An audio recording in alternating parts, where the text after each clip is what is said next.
Welcome to వేదిక TV. నేను మీ సాయి సుధా రంగశెట్టి. ముందుగా ఈ రోజు స్పెషల్ స్టోరీకి స్వాగతం.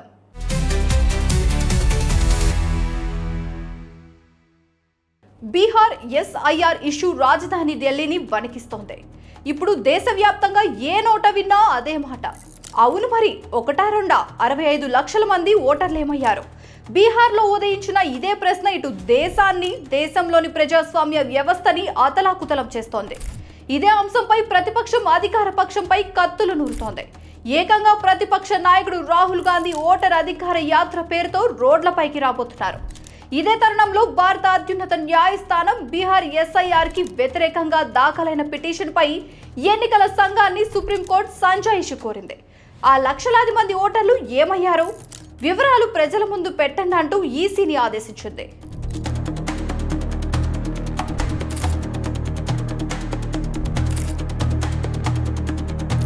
బీహార్ ఎస్ఐఆర్ ఓటరు జాబితాల ప్రత్యేక ముమ్మర సవరణ వివాదంపై భారత అత్యున్నత న్యాయస్థానం దృష్టి సారించింది. ఆధార్ కార్డుని ఓటర్ గుర్తింపునకు అర్హమైన డాక్యుమెంట్గా పరిగణించాలని సుప్రీంకోర్టు తేల్చి చెప్పింది. అంతేకాదు, ఓటర్ జాబితా ముసాయిదా నుంచి తొలగించిన 65 లక్షల మంది ఓటర్ల వివరాలను ఈ నెల 19వ తేదీలోగా వెల్లడించాలని, అసలు వారిని ఎందుకు తొలగించారో కూడా కారణాలతో సహా జత చేయాలని న్యాయమూర్తులు జస్టిస్ సూర్యకాంత్, జస్టిస్ జోయ్ మల్యా బాగ్చి ధర్మాసనం ఎన్నికల సంఘాన్ని ఆదేశించింది. బీహార్ ఎస్ఐఆర్ కు వ్యతిరేకంగా దాఖలైన పిటిషన్లపై విచారణ సుప్రీంకోర్టు వాయిదా వేసింది.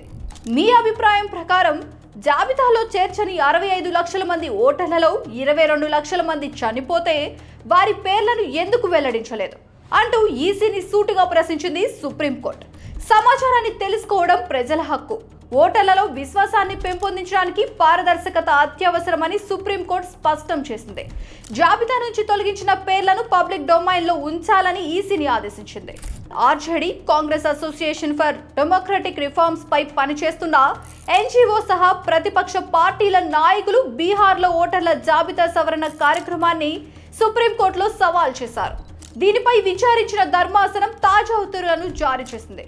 ఇదే అంశంపై లక్షలాదిగా ఓటర్ల తొలగింపునకు కారణాలను జాబితాల్లో చేర్చాలని సుప్రీంకోర్టు స్పష్టం చేసింది.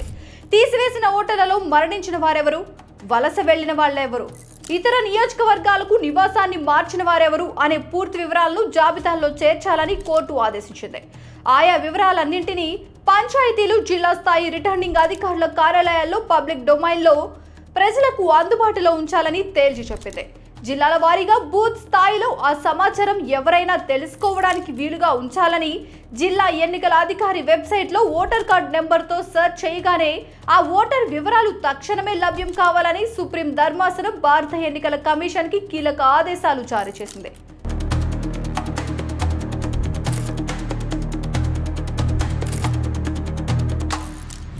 అంతేకాదు, సాఫ్ట్ కాపీల రూపంలో కూడా ఆ జాబితా ప్రజలకు అందుబాటులో ఉంచాలని కోర్టు తేల్చి చెప్పింది. మీడియా ద్వారా ఈ విషయాన్ని ప్రచారం చేయాలని కూడా వెల్లడించింది. పత్రికలు, టెలివిజన్, వార్తా ఛానళ్లు, రేడియో ద్వారా ఈ విషయాన్ని ప్రజలకు చేరవేయాలని కూడా కోర్టు స్పష్టం చేసింది.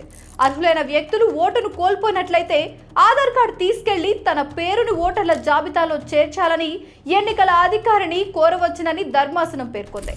ఆధార్ కార్డును గుర్తింపు పత్రంగా అనుమతించాలని ఈసీకి తేల్చి చెప్పింది. ఈ ఆదేశాలు అమలుపై నివేదికను సమర్పించాలని ఈసీకి సూచిస్తూ తదుపరి విచారణను ఈ నెల 22వ తేదీకి ధర్మాసనం వాయిదా వేసింది.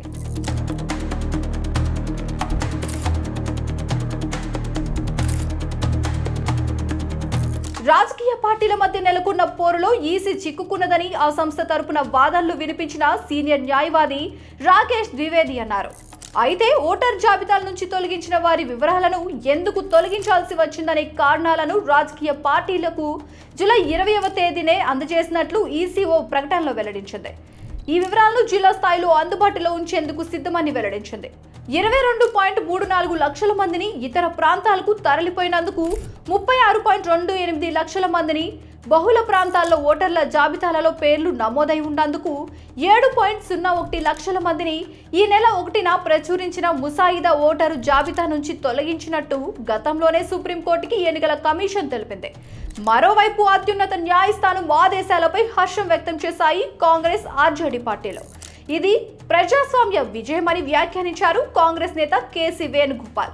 కోర్టు నిర్ణయం రాజ్యాంగ పరిరక్షణపై ఆశలను సజీవంగా ఉంచిందని, ఓట్ల దొంగలను ధర్మాసనం గట్టిగా హెచ్చరించిందని కాంగ్రెస్ అభిప్రాయపడింది.